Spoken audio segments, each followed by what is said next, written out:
Hello students, so today we will discuss about conjunction. So सबसे पहले conjunction होती क्या है? A conjunction is a joining word which we can use conjunction to join word, phrase and clause. इसका मतलब हुआ जब हम conjunction का यूज़ कब करते हैं? conjunction का मतलब होता है वर्ड्स को साथ में जोड़ना. जब हम वर्ड्स को, फ्रेज को, सेंटेंसेस को आपस में जोड़ते हैं तो उससे क्या बनती है? कंजंक्शन बनती है. ठीक है.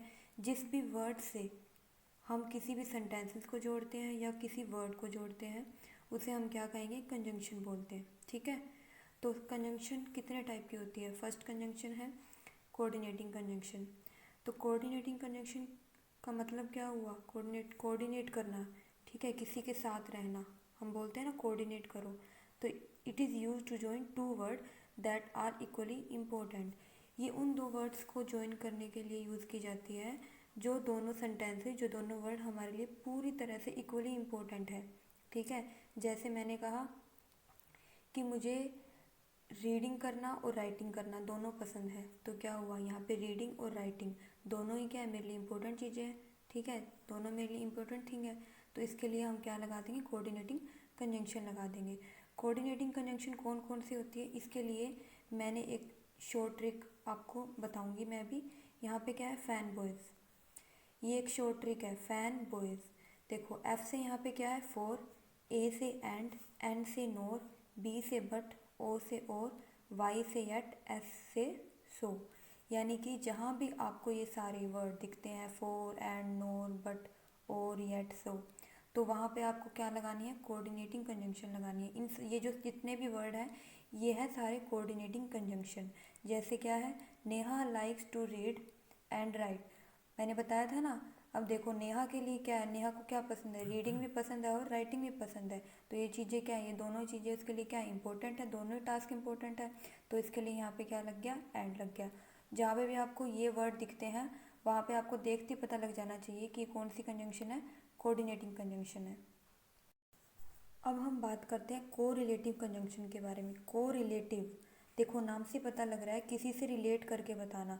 तो they are pairs of conjunction used in a sentence to join different word and sentences. यानी कि कोरिलेट करना, जब कोई भी दो पेयर एक दूसरे के साथ रिलेट करते हैं तो हम उसे क्या बोलते हैं? Correlative conjunction. ठीक है. यानी कि इसके अंदर क्या है? पेयर्स होते हैं. रिलेटिव का मतलब क्या होता है? किसी चीज़ को किसी दूसरी चीज़ के साथ जोड़ना. ठीक है. किसी एक चीज़ को दूसरी चीज़ के साथ लिंक करना, जोड़ना, तो उससे हम क्या बोलते हैं? रिलेटिव. तो सेम इसी से ही आपको याद रखना है कोरिलेटिव कंजंक्शन के बारे में. जैसे इसके अंदर पेयर्स के अंदर वर्ड आएंगे. पेयर्स का मतलब क्या है? जहाँ पे फॉर एग्जांपल आपको किसी एक सेंटेंस में बोथ दिखा. ठीक है. एक फिलप्स के अंदर लिखा है बोथ, तो अगले फिलप्स के अंदर आप क्या भरोगे? एंड. ठीक है. बोथ के साथ किसका पेयर बनता है? एंड का. आइदर के साथ बनता है और का. जस्ट एज के साथ बनता है सो का. नाइदर के साथ नोर का. नॉट ओनली के साथ बट आल्सो का. हार्डली के साथ व्हेन का. वेदर के साथ और का. तो ये सारे पेयर्स हैं. अब मैं आपको बताती हूँ एग्जाम्पल दिखा के. Isha can both read and write. Isha क्या है? दोनों चीज़ें कर सकती है. रीडिंग भी और राइटिंग भी. लिख भी सकती है, पढ़ भी सकती है. अब देखो ईशा कैन बोथ, यहाँ पे बोथ आ गया. बोथ के साथ किसका पेयर बताया था मैंने? एंड का. तो बोथ रीड एंड राइट. तो बोथ के साथ किसका पेयर है? एंड का. तो ये क्या होगी हमारी कोरिलेटिव कंजंक्शन. आगे क्या है? What would you like to prefer. What would you prefer dash tea और कॉफ़ी. यानी कि आइदर के साथ मैंने आपको क्या बताया था? आइदर के साथ और का. तो आप क्या लेना चाहोगे? आप क्या प्रेफर करते हो? टी या कॉफ़ी. तो इसके लिए सबसे पहले क्या है? आइदर. और सेकंड में मैंने क्या बताया था? आइदर के साथ किसका पेयर है? और का. तो आगे यहाँ पे क्या लग गया? और. तो इसे हम क्या बोलेंगे? कोरिलेटिव कंजंक्शन बोलेंगे. अब जो लास्ट में है वो है सबऑर्डिनेट कंजंक्शन. सबऑर्डिनेट कंजंक्शन यानी कि इसके अंदर क्या होता है? दो सेंटेंसेस है. एक सेंटेंस डिपेंडेंट सेंटेंस और एक है इंडिपेंडेंट. जैसे it is use to join an independent with a dependent sentence. Independent का मतलब क्या होता है? हम अगर नॉर्मल वर्ड की बात करते हैं तो इंडिपेंडेंट का मतलब होता है आज़ाद होना. ठीक है. हम किसी पे डिपेंड नहीं है. और डिपेंड का मतलब होता है किसी के ऊपर निर्भर रहना, किसी के ऊपर डिपेंड रहना. तो ये जो सबऑर्डिनेट कंजंक्शन है ये ऐसे सेंटेंसेस में लगती है जहाँ पे एक सेंटेंस डिपेंड करेगा और दूसरा सेंटेंस इंडिपेंडेंट होगा. इसके लिए कौन कौन से वर्ड होंगे? ऑल्दो, एज, बिफोर, वंस, दो, अनटिल, वेदर एक्सेट्रा. तो देखो सबसे पहले इसके एग्जांपल्स देखते हैं. इसके एग्जाम्पल से आपको अच्छे समझ में आएगा। I trust him dash he is an honest person. अब देखो, अगर मैंने बोला आई ट्रस्ट हिम, अगर मैं सेंटेंस को सिर्फ इतना ही रखती हूँ, आई ट्रस्ट हिम, मुझे उस पर विश्वास है, किस लिए, किस वजह से विश्वास है, ठीक है।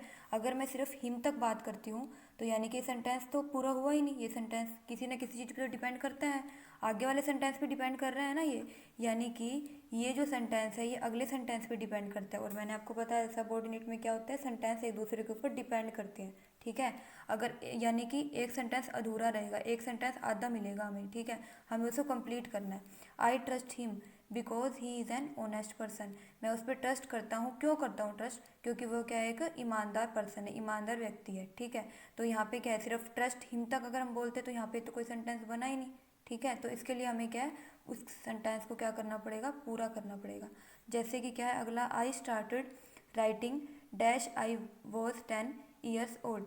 अब देखो, आई स्टार्टेड राइटिंग, अगर मैं सिर्फ इतना बोलती हूँ आई स्टार्टेड राइटिंग कि मैंने राइटिंग करना शुरू किया, मैंने लिखना, कब लिखना शुरू किया, ठीक है। तो यानी कि ये सेंटेंस भी किसी पे डिपेंड करता है। ये सेंटेंस हाफ है अभी तक, हमें इसको कंप्लीट करना है, ये किसी न किसी पे तो डिपेंड करता ही है। तो यहाँ पे आगे क्या आएगा, when I was 10 years old, मैंने जब लिखना शुरू किया, जब मैं 10 साल का था, जब से मैंने लिखना शुरू किया।